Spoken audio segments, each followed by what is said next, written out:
Fasten your seatbelts for the realest Eagles and Sixers YouTuber!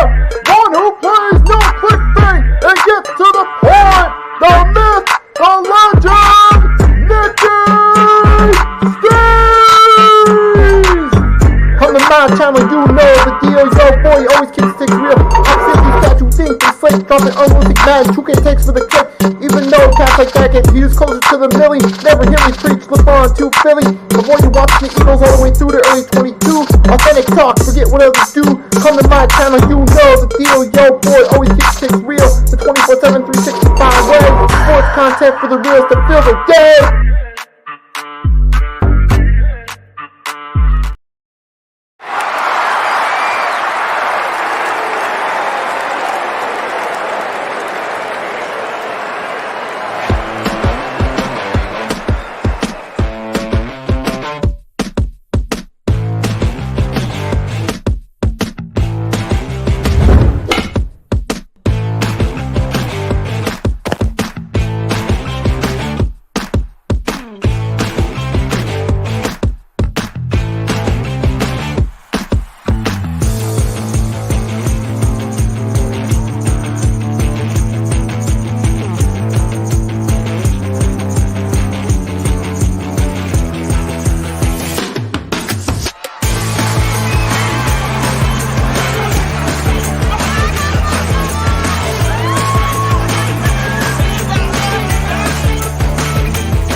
Hello, everybody. Happy Tuesday afternoon. I hope you're having a great day. It's a little bit steamy down at the Jersey Shore on the outside, but it is bright and beautiful. And it is a beautiful day inside as we're going to talk a little bit about some Eagles news, and we're going to provide some hot takes about the 2024 NFL season, folks. So we're going to get right into it. Let's kick this thing off with a friendly reminder that this is going to stream will be both on my channel, the Nicky Steez channel, and the Hardcore Sports Network. You guys can, if you haven't checked out either channel, you can sub it up. So there's my channel right there. You guys can check me out, sub me up on my channel. So you can check out my streams, check out my YouTube shorts as I bring them in. And also, if you haven't done so already, which most of you I'm sure have, here's the link to the Hardcore Sports Network to subscribe if you have not done so yet. However, we're going to dive right into it. So, man, it's that time of day. By the end of today, August 27th, the Philadelphia Eagles, as well as the other 31 NFL teams, will have to have their rosters cut down to 53 men. So the news is flying left and right. We've got a few drop already. So last time I checked, we saw that the Eagles roster cuts. They earlier on released QB Will Grier, who was the fourth stringer. He had been a part of Kellen Moore's teams as a backup, so he was originally just brought in for familiarity. If he gets a spot, he gets a spot. Ultimately, he didn't. The defensive back, Parry Nickerson, offensive linebacker, Julian Ackerwan, and Max Sharping, the offensive lineman. All those guys so far were nothing significant yet. Obviously, we're just trimming down the fat metaphorically. And the NFL on their website has a live tracker of all the teams and the moves they're making, which I will be following throughout this stream. First, we're going to go a little bit about the Eagles. And on my channel, this stream exclusively on my channel, there is a poll asking who you guys think should be the backup quarterback. Whether it be the options being Kenny Pickett or Tanner McKee. And right now, so far, we're going to take a look at all the moves real quickly. So far, I'll share the screen with you guys. We got this from the NFL website. So for the Eagles, here we got QB Will Grier, EJ Jenkins, CJ Uzomah, Max Sharping, Julian Akara. Now we add defensive back Mike Gardner and Parry Nickerson. So far, the most surprising of them all is that CJ Uzomah didn't even make the roster. I would have thought with his pedigree, because he was a solid tight end, you thought he'd at least make a spot on the roster at least and get some playing time. Obviously, he wasn't going to be the starter over Dallas Goedert, but you thought CJ Uzomah would have at least made the roster spot, but he just didn't click with this Eagles team for whatever reason. And hey, but that sometimes happens in life. Sometimes guys who you think would be a safe bet to at least make the roster don't pan out at all. They bomb and they're not cut for the system. And that's what happened there with Uzomah. I didn't see anything from him that impressed me during his playing time in preseason, those games with the Ravens and the Patriots. And obviously, the Eagles coaching staff and front office felt the same way. And ultimately, he was cut. And that's the most notable cut so far. And I'm thinking there's a good, as far as other possible options, John Ross, even though he did end his preseason concussion protocol, it's kind of a shame to say that. But ultimately, considering John Ross was just coming in as a guy to fill a spot, I don't think that was going to happen. It was just, and now that he's injured, it's just like, well, yeah, I guess he wasn't really going to make the roster anyway, so they kind of felt.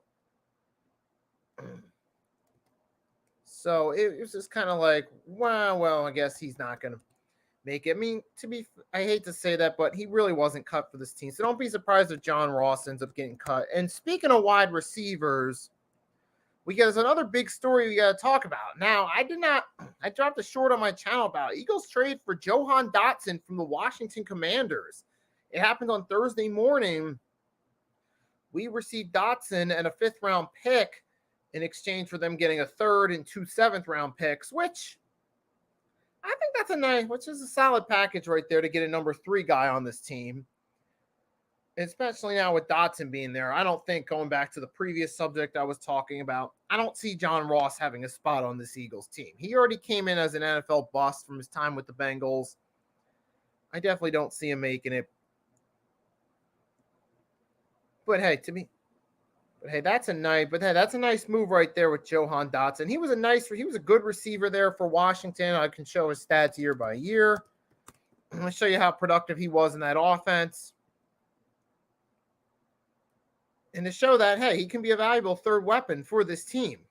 It was funny, like, remember back when, in March, when Saquon joined, he made a tweet, a Madden joke, who put this mute together. But through his 2 seasons in Washington, we're going to take a look at his stats right in a moment. I'll show you his stats to show that, okay, Jahan Dotson, he's not going to be the number 1 guy. Now, he played 12 games his rookie season, 35 receptions on 61 targets, 523 yards and a touchdown. Then last year, 49 receptions, 4 touchdowns, 518 yards. So right there, those numbers show being a solid 3rd option on the roster, just to add some depth. Obviously, he's not going to be the number 1 guy. He's not going to get more targets than AJ and Devontae, but he's a guy that might still get you some targets. And you're probably going to see a statistical decline. People are going to be quick to point to, well, his stats aren't going to be the same as they were in Washington. Well, obviously they're not, because now you got A.J. Brown, Devontae Smith, and Dallas Goedert at tight end. Obviously those guys are going to outshine Dotson in the offense. So most reasonable fans have absolutely no illusions of Jahan Dotson being a number 1 option. That's not what he was brought in for. He was brought in to add some depth, because it never hurts to have extra weapons on offense. We're in that era now, especially where the offense-friendly era, you need wide receivers on the team. You need at least a good 1 and 2. You need a solid 3rd option, maybe even a decent 4th option if you can find them. And Dotson fits that role of being the good 3rd option for them to go to. They can get you some receptions if needed to. He can be your go-to guy in emergency situations. Like, he can be your second look option if your first option isn't there. Look, if Jahan Dotson gets open while Hurts is on the run, he's past the 1st down marker. Hey, Hurts can throw to him and he can get us a 1st down or 2. So Dotson can still be productive in this offense as a number 3 guy. So that's why it's a nice trade. And what did we give up for him? A couple 7th-round picks and a 3rd-round pick? Let's face it, 7th-round picks rarely make the final roster. So what are we really giving up in the grand scheme of things? It's not giving up much for this guy. I feel this is a nice trade option. And I feel like Dotson, man, he can he can at least help us out in that role. So I think this is a good move. It's obviously not the biggest move in the world. It's not going to light the world on fire. It's not a, oh my God, Jahan Dotson, this is going to put us over the top and get us to win the Super Bowl. No. That's not what's going on here. We're just picking up a nice depth piece to add to this offense. And that's what we need. Because we saw the rest of the wide receiver room. We didn't have a solid number 3 guy. And God forbid, worst case scenario, you need someone to fill in for Devontae or AJ for a game or two. Jahan Dotson can be that guy. Well, I feel so. This is a good move right here. I think. You guys comment, let me know what you think in the chats. I like this trade so far. We didn't have to give up much to get him. I think it's a good move. And speaking of Eagles, another good piece of news is if you read, you can see the banner. It says LaShawn McCoy to be inducted into the Eagles Hall of Fame on November 6th during the home game versus the Jacksonville Jaguars. It was confirmed officially that from the Eagles website that LaShawn McCoy will in fact be a member of the Philadelphia Eagles Hall of Fame, and rightfully so. Yeah, he is the all-time single season rusher in the 2013 season for the Eagles, and also the single game rushing for that 2013 season. LaShawn McCoy was the rushing champion in the NFL regular season period. You had that, he had 1,607 total regular season rushing yards, and 217, which is a franchise record for a single game in that Snow Bowl against the Lions. Yes, sir, edition. LaShawn McCoy, 2013 was his year. He was lighting up the league. And he still had 2 other Pro Bowl nods outside of that. And a 2010s All-Decade Team guy.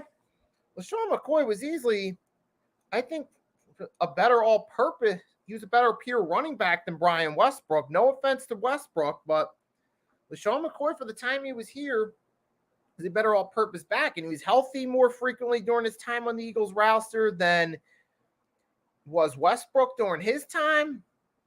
Well, definitely a well-deserved honor to be a member of the Philadelphia Eagles Ring of Honor.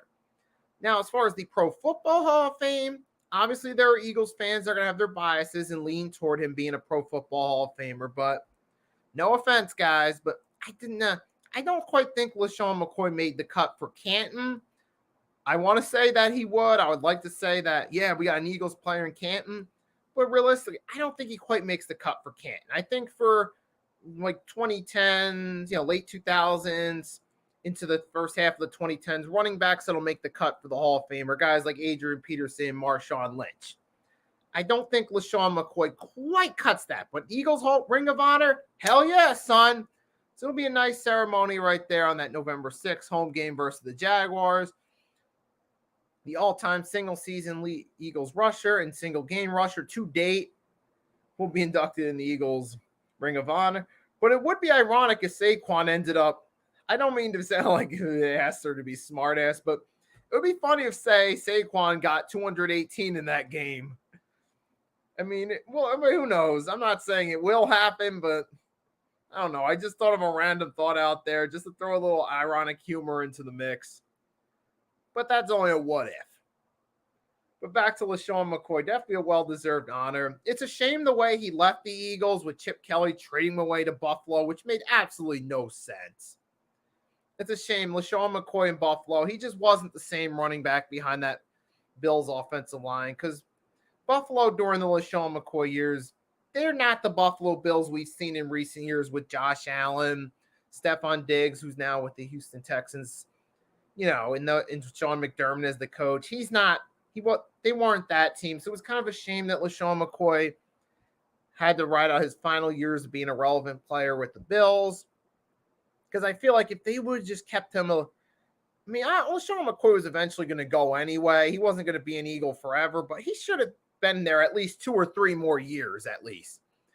2015, 16, 17 maybe. That was kind of a shame. I think we did kind of do him dirty on his way out, but it's good to see he's at least going to be honored for his contributions during his time with the Eagles. So I'm happy about that right there. Because LaShawn McCoy, though, like I said, a well-deserved honor to be inducted in the Eagles Hall of Fame. 1 second, I have a quick sip of water before we switch gears.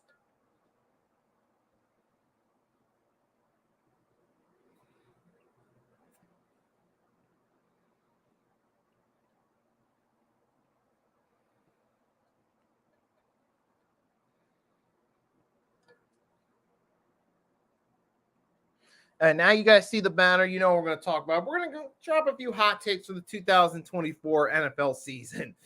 This is going to be the fun part of the stream. And if you guys want to comment, feel free to comment. Let me know what your hot takes are. It could be anything about any team, what their record might be, about a player, about a coach, etc. It can be pretty much anything. Who you think might be the coach first coach canned, who you think might be the surprise team that ends up making a run to the playoffs, who do you think, what favorite team do you think is not going to live up to expectations, and pretty much anything to this upcoming season related classifies as a hot take. So if you guys want to comment, let me know your hot takes. Shine away. Feel free to shine and say what you want. But let's get into it. For the 2024 NFL season, I'm going to start with this. Cleveland Browns are not going to be the same team they were last year. They're not. I think they're going to regress because you got to remember, they got hot late in the season last year behind Joe Flacco, who they acquired from free agency waivers as a backup. They kind of got lucky. Flacco came in, was able to learn the offense quickly, and come into a system where a lot of teams took him for granted. Because that whole run where Flacco was hot with the Browns to help lead him to the playoffs, a lot of teams slept on him figuratively. They came in thinking, oh, he's late 30s, Joe Flacco. Come on, he hasn't done anything significant since he won that Super Bowl MVP. What makes you think he's going to do anything special with the Browns? So he took advantage of that right there and helped lead the Browns to the playoffs. Meanwhile, Deshaun Watson was out. Now you come back to this season. Mr. Deshaun Watson is back in the lineup. You got to wonder how Ben Watson, Deshaun Roethlisberger, Deshaun Watson's going to do this year. Is he going to last the whole season? What's his play going to be? Because remember last year when he played before he was out for the season, he was kind of shit. Didn't see anything spectacular from him. They won a few games early in the season with him, but that was mostly at the backs of their defense. You would see Watson occasionally flash his stardom, he splashed his talent from his days in Houston, but he clearly wasn't the same quarterback. But that's what you get when you had a quarterback who was practically out of the NFL for 2 seasons. He wasn't allowed to play in the 2021 season. He was out for most of the 22 season. So clearly you were bringing a guy who was pretty much out of the league for 2 seasons. And then he missed most of last season. So I'm not exactly fully trusting Watson. And if you're the Browns, you don't have Joe Flacco to come in and save you if it don't work out with Watson. And you got a healthy Joe Burrow. Yeah, Pittsburgh is between Justin Fields and Russell Wilson, who Russell Wilson, even at this point in his career, is still better than Kenny Pickett, which means Pittsburgh's offense will at least be a little bit better under Russ. And remember, right, they still won 2. Remember, Pittsburgh still won 9 games without a good quarterback, with Kenny Pickett, and then backups like Mitchell Trubisky. So the point I'm getting at is I don't see. With that being said, the Steelers were still a 9-win team. You got an upgrade at quarterback, at least with Russell Wilson, even if it is past his prime Russ. That's going to be a tough right there. The Ravens, if they stay healthy, they're going to be tough. I just don't see the Browns being able to have a similar run. And they have one of the harder schedules in the NFL this season. So that's one hot take right there. I don't see the Cleveland Browns being being in contention this year. Another hot take. I think by the end of the season, the Antonio Pierce metaphoric love affair with Raiders fans will wear off. I'm not saying it was necessarily that Antonio Pierce is going to suck. Here's why. Having Gardner Minshew, and if he doesn't last the full season, Aiden O'Connell as your 2 QBs is not going to help them out in the long run. When you got to go against teams like Kansas City twice a year, and when you're trying to make a push for the playoffs later in the season, you could possibly have, if Bo Nix pans out for the Broncos, maybe the Broncos could be in contention. The Bengals possibly in contention as long as Burrow is healthy. Steelers will probably likely be in the mix because they always are. The Bills, maybe the Jets if Rodgers stays healthy. They did win 7 games without him last year. So Jets could potentially be in the mix. Dolphins, I mean, you're talking about a loaded AFC. And then you're asking the Raiders, who don't really have a true quarterback. Their top QB is Gardner Minshew, a streaky quarterback who has some low-key Fitzpatrick comparisons. Is that the guy you really think is going to help you out late in the season for a playoff push? So I think that lack of a QB situation will hurt the Raiders late in the season. You'll start to see some fans feel like Antonio Pierce's welcome grew tired. Now, don't get me wrong. I still feel Pierce is a much better coach than Josh McSnake-Oil. That's for sure. So I do feel Antonio Pierce is definitely better for the Raiders than Jet McDaniels. But it's not going to lead them to the promised land, at least not with this QB situation the way it is. Unless they find that QB, I don't know, maybe next year or something, then maybe they could have a shot at a turnaround. But I think the Raiders will be kind of average to below average at best. And then another one. And also, I'm thinking out in the end, I think Caleb Williams will help the Bears improve this year. I think that the Green Bay Packers with Jordan Love getting that deal, it's a kind of hit or miss with him. You might see now that he's got that contract, he might not be playing as hard because he feels he's got guaranteed money. He doesn't have to play for it as hard. That might play a factor there. The Vikings are without a real quarterback for the season. I mean, you got the Cowboys. Who knows? They might not be in the mix. They might be on the cusp. But the Caleb Williams, I've seen his highlights. He's certainly a better thrower than Justin Fields. I'm thinking there's a chance the Bears are a dark horse wild card contender if Caleb Williams stays healthy his rookie year. So I'm thinking they're at least now I don't see them necessarily as a division winner or a top seed. I still think that's going to the Lions, but I do see the Bears as a potential dark horse wild card contender, maybe to get that 7th seed, maybe the 6th seed, depending on how seeding pans out. Maybe with the Bears' schedule, it might work in their favor. So I do think there's a shot there, at least a dark horse, to make the playoffs. I think the Jets, if Rodgers stays healthy, they have a shot at 8 or 9 wins, but they're not going to be Super Bowl contenders. Because here's why. The Jets won 7 games last year without Aaron Rodgers. They were stuck in a horrible quarterback situation, and they still found ways to at least be competitive. Aaron Rodgers is at least, even at this stage of his career in his early 40s, coming off in major injury, he's at least got the credentials and the credibility to at least be a better QB than Zach Wilson was. He'll at least, as long as he stays healthy, get him to at least possibly 8 or 9 wins. Maybe a playoff berth, but that's going to be tough in that AFC because it is a tougher conference. Like I said, it's going to be loaded with teams trying to push for the playoffs, like I said, with the Raiders take. You're going to have teams in the AFC, most of the teams in the AFC North all at least have a shot at a wild card. Then you could have maybe the Broncos, who were in the mix going into December if their QB plays better. You have the Dolphins, the Bills in that same conference with the division with the Jets. You also have the Texans and Colts possibly. I mean, it's going to be a loaded AFC, though. So there's no guarantee, even if they do win 8 or 9 games, that they're going to make the playoffs. Which, if that ends up being the case, don't be surprised if Saleh is shown the door at the end of the season. That'll tie me to another hot take. I think Robert Saleh, he is on his last legs as the Jets coach this season. I'm sorry.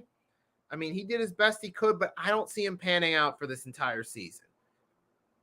I think this will be his last season as the head coach of the New York Jets. They'll move on with a new head coach going forward. Give me 1 second. I'll have a sip of water real quick.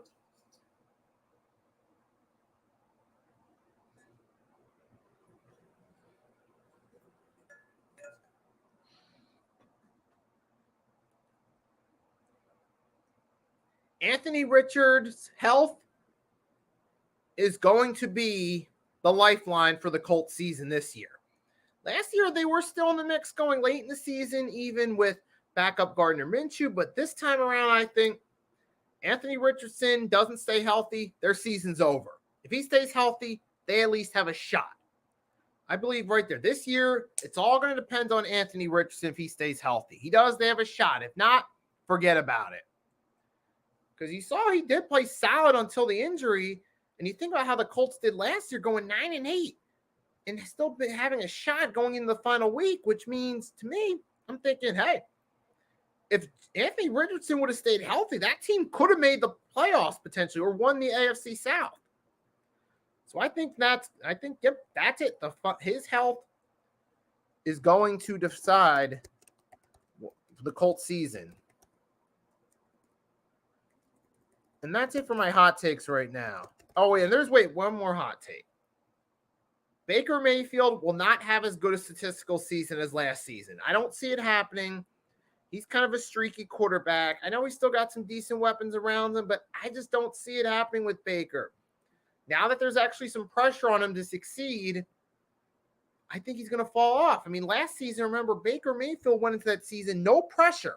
There was no pressure for Baker to succeed. And he was ultimately able to get the Bucs to win that division by a 9-8 margin. And yes, you can say, well, they played solid in the wild card round against your team, the Eagles. Yes, but that game was more about the Eagles' collapse than it was the Bucs. The very next day, all over everywhere. First Take, Pardon the Interruption, all over ESPN, all over NBC Sports Philadelphia.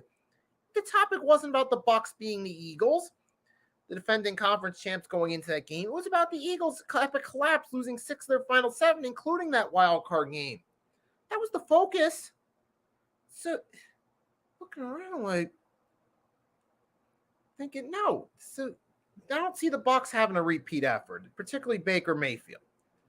Now I'm going to switch gears real quickly and do one final check-in on the NFL roster cuts to see what moves were made. We're going to scroll down, take a look at the moves made by each team.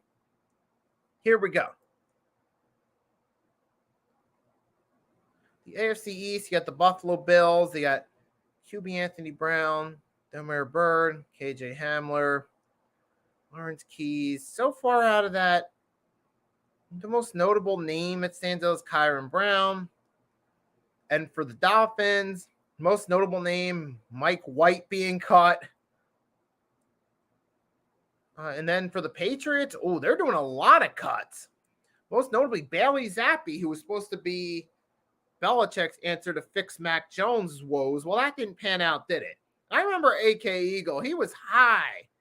A.K.A. Eagles Uncensored. He was high on Bailey Zappi being the replacement back in the 2022 season when we did the pick'ems, but obviously that didn't pan out. Patriots got Drake May. They're at least going to see what he does his rookie year. They know Bailey Zappi wasn't the answer. That's the most notable cut from that team. But the Patriots, you see, they made a lot of cuts. Deshaun Fenwick, Sam Roberts, a lot of claims were cut, but that's a team that's in a deep rebuild. Then again, that constantly cutting and waving players has always been part of that culture for the Patriots. And Gerard Mayo was part of that as a player under Belichick. Now that he's the head coach, he's taken what he learned from Belichick.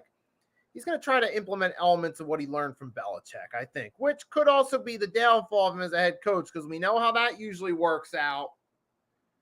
When, the Belichick wannabe syndrome, I call it. But moving on to the Jets. Got Neil Johnson so far.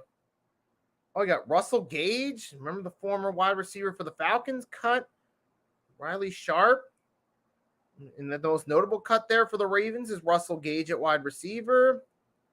From the Bengals, Rocky Lombardi, which I don't even know who that is. Just an interesting name. Hakeem Butler got cut. Joshua Pryor at defensive tackle got cut. There's a few notable names there cut. For the Browns, they're clearing the running back room, which is a bit interesting because Nick Chubb will not be cleared to play until at minimum week 5. He's out for the first 4 weeks of the season. Browns, you got Aiden Robbins, Jacob Sailors, Jalen Darden. A lot of wide receivers and running backs cut for the Browns. A few defensive ends are gone too. Isaiah Thomas, no relation to the basketball player Isaiah Thomas. Pittsburgh, got a few wide receivers, a few offensive linemen. No real notable names cut. But mostly at this point, that's what it is. Just trimming down the fat. You're not going to, for most teams, no pun intended. It's just a lot of cutting down the rosters. Indianapolis. Oh, Greg Ward, the former Eagle wide receiver. got cut there. Got cut. There's a notable name for some of you. Jaguars, CJ Beathard, remember him? He's been a guy moved from roster to roster. Elijah Cooks, wide receiver, cut for the Jags.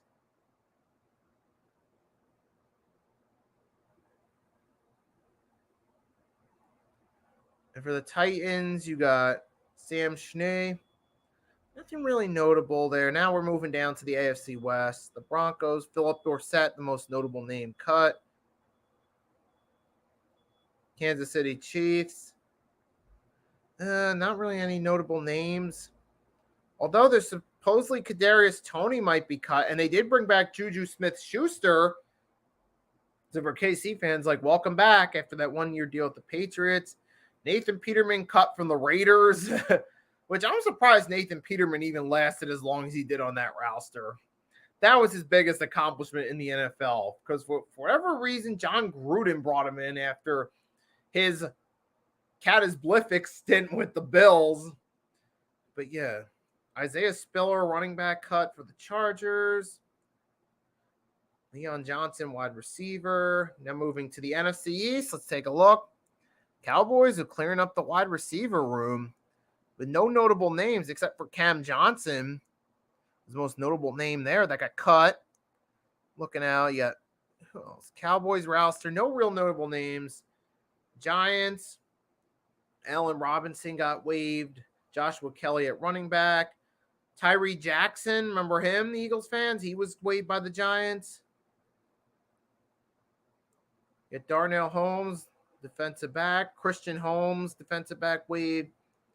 Eagles, it's still the same as it was before with Greer, Jenkins, Uzuma, Sharping, Okawa, Gardner, Nickerson. Commanders, Hartman, Martavis Bryant. It was interesting. I didn't even know Martavis Bryant was still in the NFL, even trying to make a roster. I was just surprised that Martavis Bryant even was at a training camp and even was in preseason, period.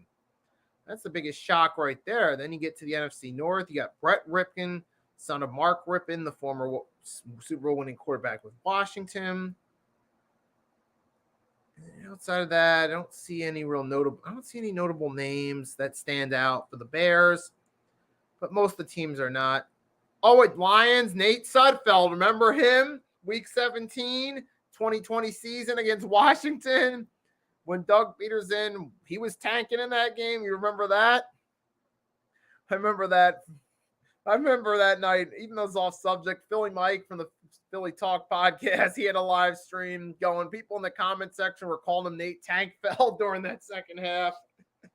That's my fine memory of Nate Sudfeld, jokingly calling him Nate Tankfeld at the end of the 2020 season. But outside of that, but back on subject, no names that I remember. Packers, no notable names cut right there. The Vikings, most notable name cut was Matt Corral, I should say. Yeah, Matt Corral, a few running backs, a few tight ends. They're just trimming down the roster. NFC South, Falcons, don't see any notable names there. Panthers, Jack Plummer, possibly related to Jake Plummer. Tavion Robinson, a wide receiver. Oh, James Robinson, running back, cut from the Saints. He didn't make their roster. Sterling Shepard, the former Giant, got cut by the Bucs, and so did Randy Gregory. NFC West, Desmond Ridder didn't make the Cardinals roster. Let's face it, we know he's not cut out for the NFL anyway. He'll see you in spring football, Desmond. The Rams, Boston Scott. Boston Scott didn't make the Rams. We got Alex Lidstorm. There's a few names from the Rams that stand up. 49ers, Matt Breida, the veteran journeyman back, did not make their roster. It's the most notable name. Seahawks, no real notable names for the Seahawks. But we still got till 4 p.m. Eastern Standard Time. If there's anything notable with the Eagles, I'll go through their roster cuts. So I'm going to leave it at that, right? So I'm done with this, right? So I'm done for now. I want to say thanks to everyone that tunes in. I hope you have a great Tuesday. afternoon, or evening, or if you're catching this on the replay sometime Wednesday, Thursday. Hope you enjoy the rest of your day wherever you're at. So shout out as always to the Hardcore Sports Network for having me on the platform, let me stream content to their platform. Shout out to all the viewers that come through. Without you guys, I would not have these streams going. And most of all, shout out to Mitch, who always uploads each podcast to Spotify. This will likely be on Spotify. I'll share it to my Twitter at the end when it's ready. It's downloaded to Spotify, so you guys can catch it on Spotify. And real quick, I'll share the link to my Twitter, so if anyone comes through in the chat and you're not following me on Twitter, there's a link to my Twitter. You can follow me there, see what I'm tweeting out. That's all I got to say for today. Hope you enjoy the rest of your day wherever you're at. Hope you stay safe. Have a lovely day. And until next time, Nicky Steez signing off. Fly, Eagles, fly.